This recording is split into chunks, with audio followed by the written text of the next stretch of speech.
नमस्कार। आज का हमारा टॉपिक है synthesis and application of bakelite. Bakelite को फिनोल फॉर्मेल्डिहाइड रेजिन के भी नाम से जाना जाता है। बेकेलाइट जो है वो उनको उसको दो तरीके से जनरली बनाया जाता है, through the acidic medium and through the basic medium. ये इन दोनों मैकेनिज्म में इन दोनों सिंथेसिस मैकेनिज्म में जो जो स्टेप्स इन्वॉल्व हैं उनके बारे में हम डिटेल से आज डिस्कस करेंगे। तो starting with the introduction of bakelite. Bakelite जो है वो एक three dimensional cross linked polymer है जो कि प्योरली सिंथेटिक इन नेचर है, मैन मेड पॉलीमर है। इसमें कोई भी सिंथेटिक कोई भी नेचुरल कंपोनेंट नहीं होता है।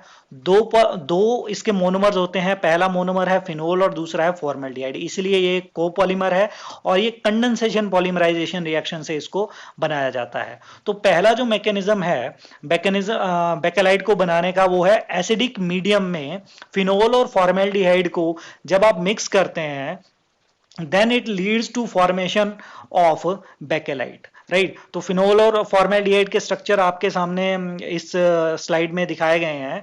तो जब एसिडिक मीडियम में फिनोल फॉर्मेल्डिहाइड को मिक्स किया जाता है तो जनरली जब आप अगर कंसंट्रेशन की बात करें तो फॉर्मेल्डिहाइड की कंसंट्रेशन जो है वो कंपैरेटिवली बहुत कम रखी जाती है in comparison to phenol. Phenol के कंपैरिजन में फॉर्मेल्डिहाइड की कंसंट्रेशन जो है वो कम रखी जाती है जब आप एसिडिक मीडियम में काम कर रहे हैं, राइट। और जो प्रोडक्ट बनता है इससे वो उस प्रोडक्ट का नाम है, इनिशियली जो प्रोडक्ट बनता है वो बनता है नोवोलैक। नोवोलैक एक थर्मोप्लास्टिक पॉलीमर है, राइट। ये three dimensional cross linked polymer नहीं है। नोवोलैक में लीनियर फिनोल फॉर्मेल्डिहाइड की चेन्स होती हैं या ब्रांच्ड फिनोल फॉर्मेल्डिहाइड की चेन्स होती हैं।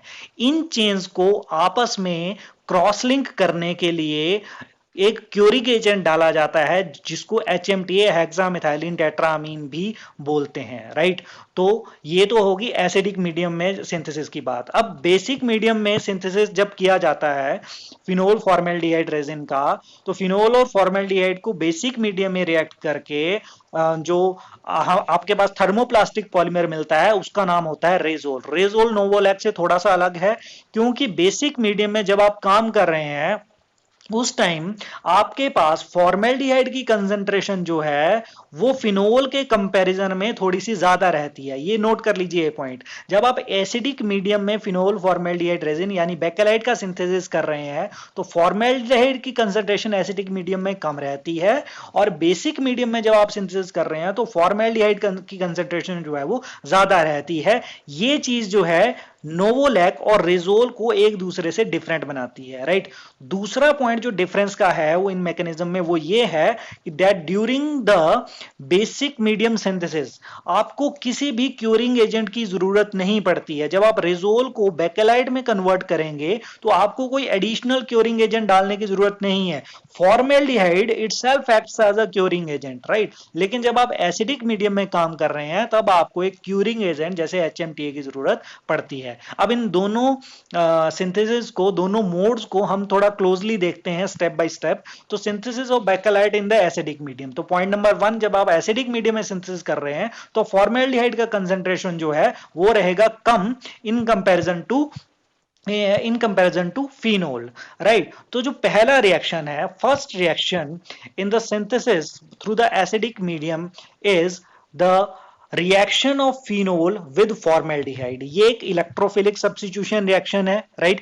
क्योंकि एसिडिक मीडियम में ये रिएक्शन हो रहा है तो इलेक्ट्रोफिलिक सब्स्टिट्यूशन रिएक्शन जो है आपके किसी भी एरोमेटिक कंपाउंड पे बड़ी इजीली हो जाती है, राइट। तो इलेक्ट्रोफिलिक सब्स्टिट्यूशन में 2 हाइड्रोक्सी मिथाइल ग्रुप जो है वो ऑर्थो पोजीशन पे जो है सब्स्टिट्यूट हो जाता है फिनोल के to form 2 hydroxy methyl phenol, right. अब ये जो हाइड्रोक्सी मिथाइल ग्रुप है आपके दोनों ऑर्थो पोजीशन पे अटैक कर सकता है और एक पैरा पोजीशन पे अटैक कर सकता है। तो एक मिक्सचर ऑफ प्रोडक्ट बनता है आपके पास जिसमें आप में ऑर्थो सब्स्टिट्यूटिव प्रोडक्ट भी होता है और पैरा सब्स्टिट्यूटिव प्रोडक्ट भी होता है। ऑर्थो सब्स्टिट्यूटिव प्रोडक्ट जो है उसकी कंसंट्रेशन जो है कंपैरेटिवली ज्यादा होती है in comparison to para. The reason is that कि ऑर्थो पोजीशंस आपके पास 2 ऑर्थो पोजीशंस है, इसीलिए तो ऑर्थो सब्स्टिट्यूटिव प्रोडक्ट की कंसंट्रेशन कंपैरेटिवली ज्यादा होती है। ये दोनों प्रोडक्ट आगे जाके पॉलीमेरिक कंपोनेंट बनाते हैं, लेकिन अभी जो हमने मैकेनिज्म डिस्कस करना है उसमें हम सिर्फ फिलहाल ऑर्थो प्रोडक्ट को लेके ही चलेंगे, राइट। तो ऑर्थो प्रोडक्ट को अगर आगे आप रिएक्शन करवाएंगे तो एसिडिक मीडियम में This ortho substituted 2-hydroxymethyl phenol can again react with a new phenol molecule, right? एक नए फिनोल मॉलिक्यूल के साथ रिएक्ट करता है, और ये जो 2-हाइड्रोक्सी मिथाइल ग्रुप है, ये बहुत ही ज्यादा रिएक्टिव साइट होती है इस रिएक्शन में। एसिडिक मीडियम में ये इतना अच्छा रिएक्टेंट एक्ट करता है कि ये फिर से दूसरे फिनोल के ऑर्थो पोजीशन पे फिर से अटैक कर देता है। तो इन दो रिएक्शंस को अगर आप ध्यान से देखें तो अल्टीमेटली क्या हुआ है, एक 1 फिनोल और 2 फिनोल, दो फिनोल ग्रुप्स जो हैं वो आपस में कनेक्ट हो गए हैं थ्रू अ मिथाइलिन ब्रिज। एक मिथाइलिन ब्रिज से ये आपस में कनेक्ट हो गए हैं, और ये मिथाइलिन ब्रिज जो है it has been provided by the formaldehyde, right? तो ये बन गया डाइमर। डाइमर बनने के बाद जो अगला रिएक्शन होता है that is the reaction of this dimer again with formaldehyde. अब आप देखिए इस डाइमर में आपके पास ऑर्थो पोजीशन जो है वो फ्री है। तो मैंने आपको रिएक्शन 1 में कहा था कि जब फॉर्मेल्डिहाइड एसिडिक मीडियम में प्रेजेंट है तो ये ऑर्थो और पैरा दोनों पोजीशन पे अटैक कर सकता है। तो मान लीजिए कि ये फॉर्मेल्डिहाइड इस डाइमर के ऑर्थो पोजीशन पे फिर से अटैक कर देता है। तो जब ये अटैक करेगा तो फिर से 2-हाइड्रोक्सी ग्रुप जो है इस डाइमर के साथ अटैच हो जाएगा। अब ये जो 2-हाइड्रोक्सी ग्रुप है, ये मैंने आपको कहा इट इज अगेन रिएक्टिव, तो ये फर्दर आगे नेक्स्ट फिनोल को अटैक कर सकता है। जिस तरह से रिएक्शन 2 में इस मोनोमर ने अटैक किया, इस मोनोमर ने इस फिनोल पे अटैक किया, उसी तरह नेक्स्ट रिएक्शन में आपका ये जो डाइमर का प्रोडक्ट है ये आगे फर्दर ये रिएक्ट कर सकता है नेक्स्ट फिनोल के साथ टू फॉर्म है ट्राइमर। ये अब ये देखिए अब इसने ट्राइमर बना दिया, राइट? तो हुआ क्या है, अल्टीमेटली रिएक्शन वही हुआ है जो कि रिएक्शन वही हुआ है जो स्टेप 2 में हुआ था। स्टेप में ये CH2OH ग्रुप ने इस नेक्स्ट फिनोल के ऑर्थो ग्रुप को सब्स्टिट्यूशन करके मिथाइलिन बना दिया। उसी तरह से रिएक्शन 4 में इस डाइमर के हाइड्रोक्सी मिथाइल ग्रुप ने नेक्स्ट फिनोल के साथ ब्रिज बना लिया और अल्टीमेटली एक ट्राइमर बन गया। इसी तरह मोनोमर से डाइमर, डाइमर से ट्राइमर, और इसी तरह ये चेन जो है वो आगे बढ़ जाती है और एक लंबी पॉलीमेरिक चेन जो है ये ऑब्टेन हो जाती है। अब इस पॉलीमेरिक चेन के बारे में हम डिस्कस करें। ये पॉलीमेरिक चेन क्या है? फिनोल ग्रुप्स हैं।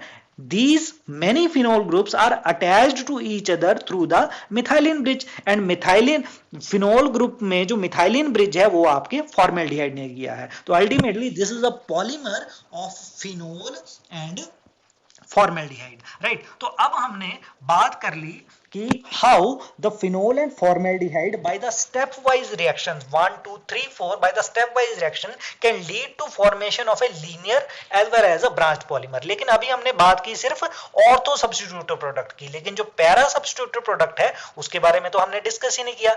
जिस तरह से ऑर्थो सब्स्टिट्यूटिव प्रोडक्ट एक पॉलीमर चेन बना सकता है, उसी तरह से आपका पैरा सब्स्टिट्यूटिव प्रोडक्ट भी एक polymer chain para substitute product भी एक पॉलीमर चेन सिमिलरली बनाएगा, राइट? सेम अल्टीमेटली जब आप फिनोल और फॉर्मेल्डिहाइड को मिक्स करते हैं, फिनोल और फॉर्मेल्डिहाइड को आपने मिक्स किया तो ऑर्थो पैरा सब्स्टिट्यूटिव प्रोडक्ट आपको मिले, और इनकी चेन ग्रोथ से इस अलग अलग रिएक्शन से ऑर्थो और पैरा सब्स्टिट्यूटिव प्रोडक्ट के अलग अलग रिएक्शन से आपको एक मिक्सचर ऑफ पॉलीमरिक प्रोडक्ट जो है वो मिलता है। और ये जो मिक्सचर ऑफ पॉलीमर प्रोडक्ट है this is known as novolac. Clear? लेकिन अब नोवोलैक में क्या देखने वाली बात है वो ये है कि पॉलीमेरिक चेन्स तो बनी हुई है, लंबी पॉलीमेरिक चेन्स बनी हुई है through the ortho product and through the para product, लेकिन ये पॉलीमेरिक चेन्स आपस में कनेक्टेड नहीं है। जब तक ये पॉलीमेरिक चेन्स आपस में कनेक्टेड नहीं है तब तक नोवोलैक जो है, नोवोलैक एक थर्मोप्लास्टिक पॉलीमर है, ये एक थर्मोसेटिंग पॉलीमर नहीं है, राइट? अब हमें क्या करना है, जो हमारा नेक्स्ट स्टेप है वो ये है कि नोवोलैक को हमने बेकेलाइट में कन्वर्ट करना है। नोवोलैक को बेकेलाइट में कन्वर्ट करने के लिए हमें एक प्रोसेस करनी पड़ेगी जिस प्रोसेस का नाम है क्योरिंग। अब क्योरिंग जो है, क्योरिंग एक क्रॉस लिंकिंग की प्रोसेस है।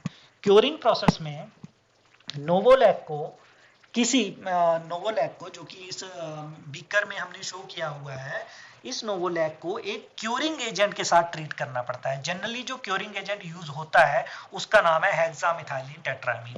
हेक्सामिथाइलिन टेट्रामीन क्या करता है, अब ये हम समझते हैं। देखिए, ये हेक्सामिथाइलिन टेट्रामीन का स्ट्रक्चर है और इसका हर कॉर्नर जो है एक मिथाइलिन ग्रुप को रिप्रेजेंट कर रहा है। इस स्ट्रक्चर में मैंने क्लियरली बताया है कि हर कॉर्नर जो है इसका मिथाइलिन ग्रुप को रिप्रेजेंट करता है।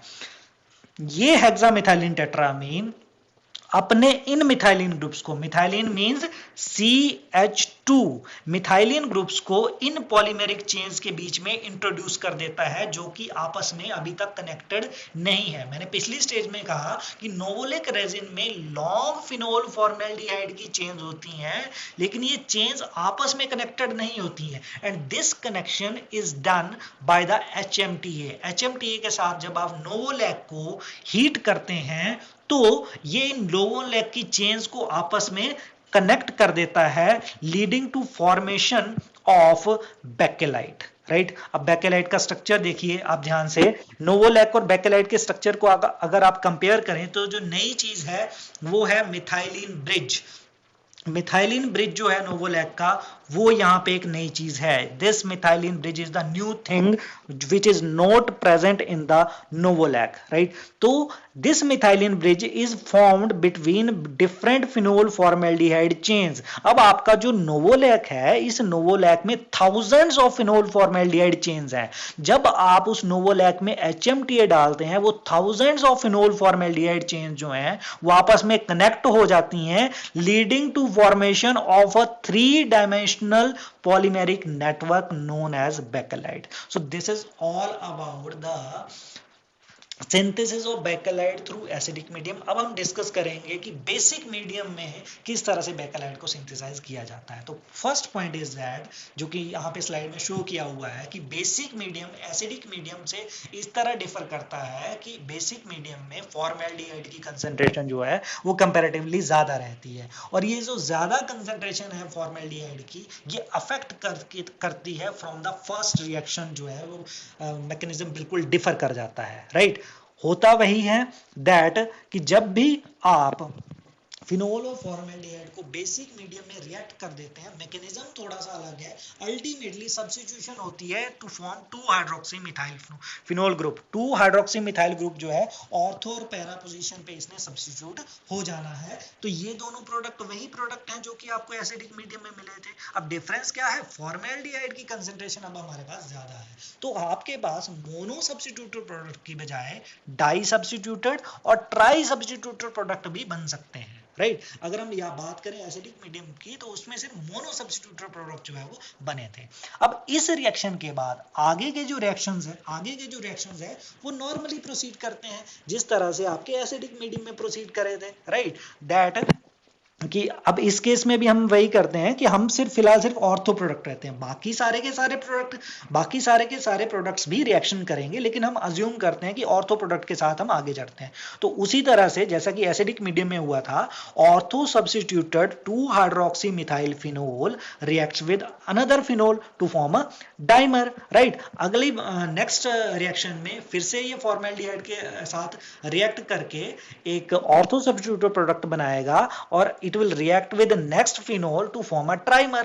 right, अब ट्राइमर जो है इसी तरह से रिएक्शन चेन का ग्रोथ होता रहेगा। Ultimately what we will get a long chain of polymer of phenol and formaldehyde. Right, तो ये तो हो गया reaction of mono substituted 2 hydroxy methyl phenol groups. तो लंबी चेन आपको मिलेगी। अब डाई और ट्राई सब्स्टिट्यूटेड जो हाइड्रोक्सी मिथाइल फिनोल ग्रुप्स है, ये भी तो रिएक्ट करेंगे। When they will react, they will also lead to formation of a long chain. Right, ultimately हमें क्या मिलेगा, हमें एक मिक्सचर मिलेगा पॉलीमर्स का, जिनमें लंबी चेन है, फिनोल फॉर्मेल्डिहाइड से अटैच्ड है, और ये जो मिक्सचर है इस मिक्सचर को बोलते हैं रेजोल। अब रेजोल नोवोलैक से किस तरह अलग है ये देखिए। अगर आप इस ध्यान से इस रेजोल के कंपोनेंट में देखें तो इसमें एक डिफरेंट चीज है, वो है ये CH2OH ग्रुप।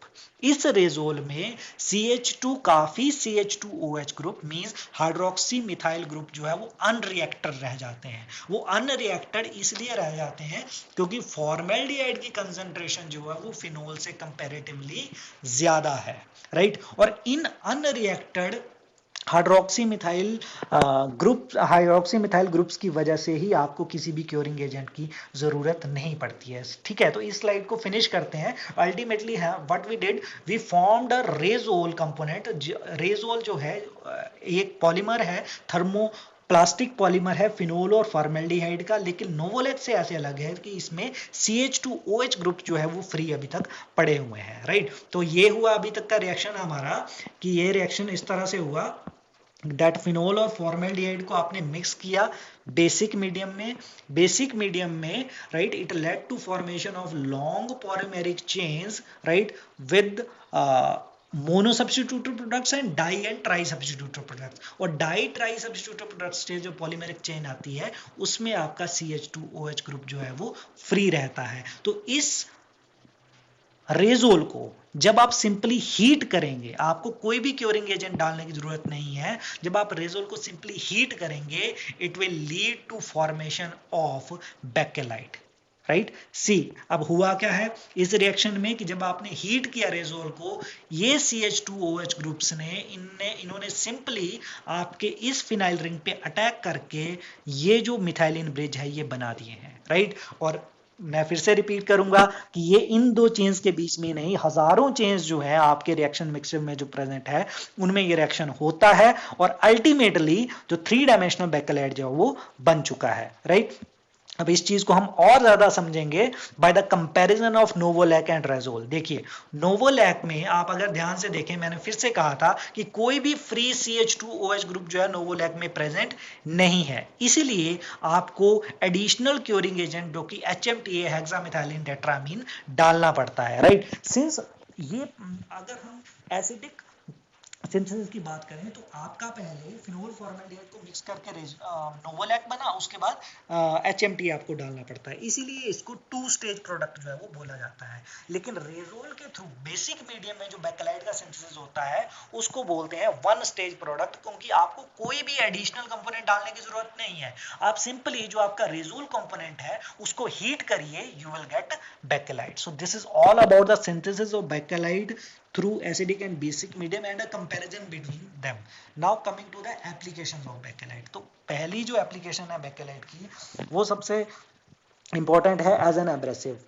बेकेलाइट को as an bonded abrasive, coated abrasive और नॉन वूवन एब्रेसिव यूज किया जाता है, क्योंकि इसकी बाइंडिंग स्ट्रेंथ बहुत ज्यादा होती है और इसकी मैकेनिकल स्ट्रेंथ जो है बहुत ज्यादा होती है ग्राइंडिंग व्हील्स में, पेपर्स में, और अगर इवन कि आपके एब्रेसिव पैड में, इंडस्ट्री और हाउस होल्ड में हर जगह बेकेलाइट को यूज किया जाता है, राइट। जो दूसरी मेन एप्लीकेशन है पार्टिकल बोर्ड के में एज एन एडेसिव जो है बेकेलाइट को यूज किया जाता है। एज एन एडेसिव बेकेलाइट का अभी तक कोई इससे बेटर रिप्लेसमेंट जो है वो नहीं मिला है। बेकेलाइट बहुत ही ज्यादा स्ट्रेंथ प्रोवाइड करता है, उसकी एडेशन प्रॉपर्टी जो है पार्टिकल बोर्ड में बहुत ही बढ़िया होती है। बिसाइड्स जो थर्ड एप्लीकेशन है बेकेलाइट की, इसको एज अ कोटिंग भी यूज किया जाता है। देखिए बेकेलाइट का 3 डायमेंशनल क्रॉसलिंक स्ट्रक्चर होता है, इसकी मैकेनिकल स्ट्रेंथ बहुत ज्यादा होती है, हीट रेजिस्टेंस बहुत ज्यादा होती है, केमिकल रेजिस्टेंस बहुत ज्यादा होती है, इसीलिए इसको एज अ कोटिंग यूज किया जाता है स्टोरेज टैंक्स में या हीट ट्रांसफर इक्विपमेंट्स में, और कई जगह पे इसको एज अ कोटिंग यूज किया जाता है because it's excellent heat, chemical and temperature resistance. अगला एप्लीकेशन है कंपोजिट में। एज ए कंपोजिट जिनको हमने हाई स्मोक और लो टॉक्सिसिटी प्रॉपर्टी अगर हमें चाहिए तो बेकेलाइट का जो है यूज उसमें किया जाता है। और हाउस होल्ड एप्लीकेशन में बेकेलाइट का यूज छिपा नहीं है। टॉयज जो हैं बेकेलाइट के वो बनाए जाते हैं, आप ऑर्नामेंट्स इनमें से बना सकते हैं। आपके बर्तनों के ज़्यादातर हैंडल जो हैं वो बेकेलाइट के बने होते हैं। पुराने ज़माने में जो फ़ोन है उसमें बहुत ज़्यादा बेकेलाइट का कंपोनेंट होता था। आपके स्विच बोर्ड्स में बेकेलाइट का कंपोनेंट बहुत ज़्यादा होता है। तो हाउस होल्ड अप्लायंसेज में हर जगह आपको कहीं ना कहीं बेकेलाइट जो है वो मिल ही जाएगा। इसके अलावा जो अगली एप्लीकेशन है वो है एज अ फॉर्म। जैसा कि मैंने आपको कहा कि बेकेलाइट की केमिकल रेजिस्टेंस और हीट रेजिस्टेंट और फायर रेजिस्टेंस जो है वो बहुत बढ़िया होती है। तो बेकेलाइट को फॉर्म बनाने में भी यूज किया जाता है। इवन कि बायोमेडिकल फील्ड में ऑर्थोपेडिक फॉर्म भी बेकेलाइट के बनाए जाते हैं और इंसुलेटिंग फॉर्म भी इसके बनाए जाते हैं, राइट। इसके अलावा फ्रिक्शन जहां पे होती है वहां पे बेकेलाइट की बहुत ज्यादा एप्लीकेशंस होती है। ब्रेक पैड्स में, क्लचेस में, ब्लॉक्स में और क्लच सिस्टम में ब्रेक एज एन एडेसिव जो है अलग अलग जगह पे जो है बेकेलाइट को यूज किया जाता है। इसके अलावा रबर में अगर हम टायर की बात करें तो एज अ रीइंफोर्सिंग एजेंट इसको यूज किया जाता है। ये स्ट्रेंथ प्रोवाइड करता है, किसी भी मैकेनिकल स्ट्रेंथ जो है वो प्रोवाइड करता है टायर्स को। रबर में काफी जगह जो है अलग अलग जगह पे इसको as a reinforcing agent use किया जाता है। अब रिफ्रैक्टरी में इसकी इंपॉर्टेंस बहुत ज्यादा है। इसको हाइड्रोलिक प्रेस्ड, इसको रिफ्रैक्टरी ब्रिक्स बनाने के लिए जो है यूज किया जाता है। नोजल्स बनाने के लिए और क्रूसिबल बनाने के लिए बेकेलाइट की यूज किया जाता है, क्योंकि इसकी bonding property, heat resistance, wear resistance जो है वो बहुत ज्यादा होती है। और लास्ट जो एप्लीकेशन जो इस स्लाइड में हम डिस्कस करेंगे वो है एब्लेशन की प्रॉपर्टी। एब्लेशन की प्रॉपर्टी समझते हैं कि वो होती क्या है। अब एब्लेशन क्या है, देखिए कि मान लीजिए कि आप किसी भी ये जो मटेरियल है, ये मटेरियल यहाँ पे है, इस मटेरियल को आपने हीट से बचाना है, राइट। और आपके बाहर जो है बहुत ज़्यादा हीट प्रोड्यूस होती है ड्यू टू वेरियस रीजन, कोई भी रीज़न है वो हम डिस्कस नहीं करेंगे। तो अगर आप यहाँ पे कोई बेकेलाइट का कंपोनेंट या फिनोलिक रेजन का कंपोनेंट जो है इसके ऊपर कोट कर देते हैं, तो फिनोलिक रेजन की एक प्रॉपर्टी होती है चेयरिंग की, राइट, कि ये मेल्ट नहीं करते हैं, ये जलते हैं, चेयर हो जाते हैं। कि जैसे जैसे मान लीजिए कि यहाँ पे टेम्परेचर जो है 500 डिग्री सेल्सियस पहुंच गया, तो ये जो बाहर वाला बेकेलाइट का कंपोनेंट है ये चेयर होना शुरू हो जाएगा, कार्बन में कन्वर्ट होना शुरू हो जाएगा। लेकिन जो अंदर का मटेरियल है ये बिल्कुल सेफ रहेगा, इसको कोई प्रॉब्लम नहीं होगी। उसके बाद धीरे धीरे धीरे धीरे ये कंपोनेंट डिग्रेड होना शुरू हो जाएगा, लेकिन आपके अंदर का कंपोनेंट जो है वो बिल्कुल सेफ रहता है। इस तरह की जो प्रॉपर्टी होती है इसकी बोलते हैं एब्लेशन। तो बेकेलाइट में, फिनोलिक रेजन्स में एब्लेशन की प्रॉपर्टी बहुत बढ़िया होती है और इसीलिए इसको एरोस्पेस इंजीनियरिंग एप्लीकेशंस में यूज किया जाता है। So this is all about the applications and synthesis of bakelite through the different processes. अब सिंथेसिस ऑफ बेकेलाइट में अगर आपने पर्टिकुलरली केमिस्ट्री देखनी है कि मैकेनिज्म क्या है बेकेलाइट के सिंथेसिस का in the acidic medium and in the basic medium, तो वो हमारी वीडियोस हैं, मेरी वीडियोस होंगी इस चैनल पे, वो आप देख सकते हैं to see the chemistry, particular chemistry behind the synthesis of bakelite. Thank you so much.